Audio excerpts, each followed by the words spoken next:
Hey, Plant Pals, Mike here, the gardener, and today's video is on how I roast two whole chickens to make meat for the week for our lunches and salads. And we tend to eat keto, so we keep the protein on hand.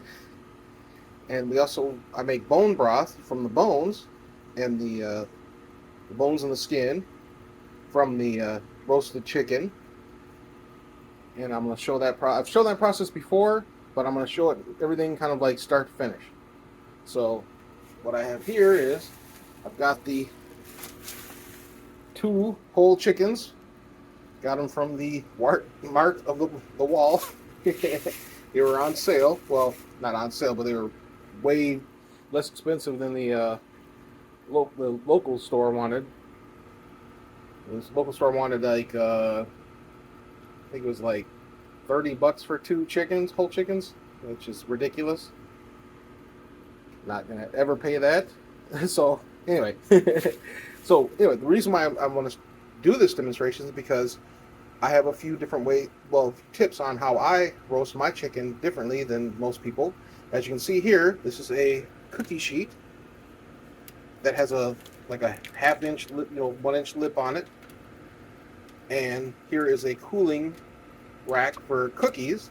This is a non-stick coated cookie rack, and so what I do is I roast my when I make barbecue ribs, and then when I roast pretty much anything in the oven. What I'll do is I put aluminum foil down over the cookie sheet so that it's easy cleanup. I don't have to clean the rack after the sheet after I'm done. I just remove the foil, and even if some like grease or something happens to get through, like I've accidentally punctured a hole, it's just simple to clean up a little bit of soap and water instead of having to try to scrub the baked on grease off of the cookie sheet. My oven is coming up to temp. I set it high at 450 because that's how I like to roast my birds. I roast them high for a good hour to hour and a half, and then I turn the oven off and I let it just sit in the oven for another half hour or so, and that always makes it perfect for me. So I always start high, and then I tend to just turn the oven off so I don't have to worry about it for the last half hour to hour of cooking. Like if I'm cooking something like ribs, I'll cook those for like 2 hours high, and then I'll just leave them in the oven for the last hour, and that makes them tender and moist and perfect. So yeah, so again, this is the rack, and I'm going to put the raw meat on the rack after I'm going to do a method that's you can spatchcock the bird, which means you cut it in half, or you cut the backbone out and then you fold it so it lays flat. I'm not going to do that. I'm just going to cut the bird clean in half. My butcher knife. And then I'm going to season inside and out. I'm going to put some herbs from my garden that I have frozen. I'm going to put those some on the bottom, and then I'll put some on the sprinkle on the top. I'm going to roast this in the oven. So I will be back showing the birds seasoned, ready for the oven. Be right back. All right, this is the raw birds ready to go into the oven. I've got seasonings. I've got turmeric. I've got excuse me, some pepper. Okay, I don't know if I'm gonna leave that in or not.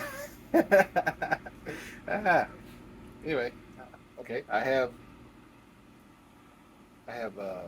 onion, dehydrated onion and garlic from my garden. I have turmeric, so it's good for you. And here's the pepper, the hot peppers that I dehydrated.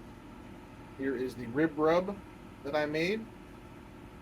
And I have the fresh herbs. I've got salt and I've got pepper. All right, I'm going to get these birds into the oven and let them roast.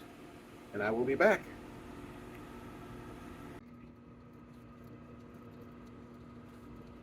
All right, I am back, and the chicken has been roasted. Skin is nice and crispy. Gonna let it cool down enough to where I can remove the meat from the bone. And I'll put the bones into a Ziploc bag and put that in the freezer to save for, well, no, actually I'm going to make some broth for my wife. So I'm going to put all the bones and stuff into my pressure cooker and get that process started. So yeah, that's what I'm doing. I'll show everything. I was going to save that, but yeah, I'll do that now. Because she needs some for the week. And it's good for you. All right.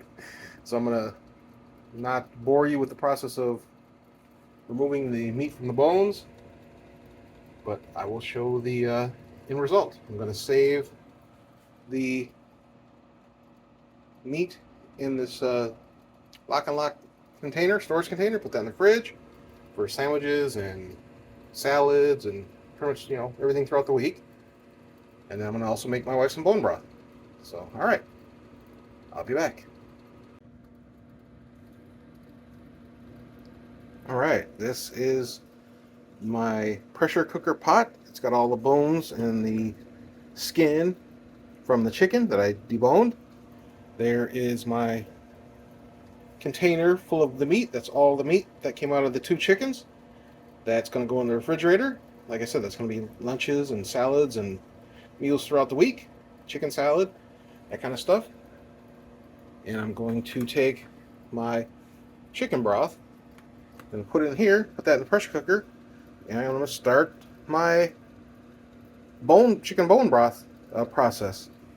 Like I said, I've done a couple videos on that, so I'm not going to bore you with that.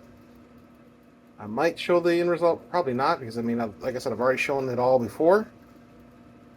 But yeah, so that's how I do it.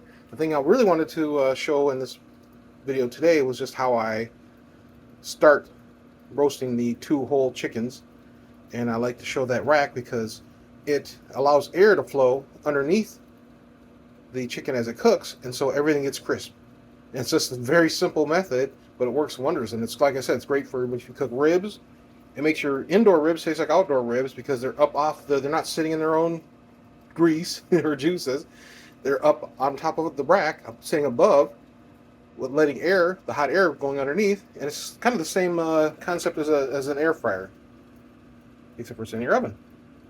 All right, there is my chicken broth. That's for the week, well, or longer. It takes a while. And here's a bowl for myself. I've got some purple basil, some arugula, and some basil.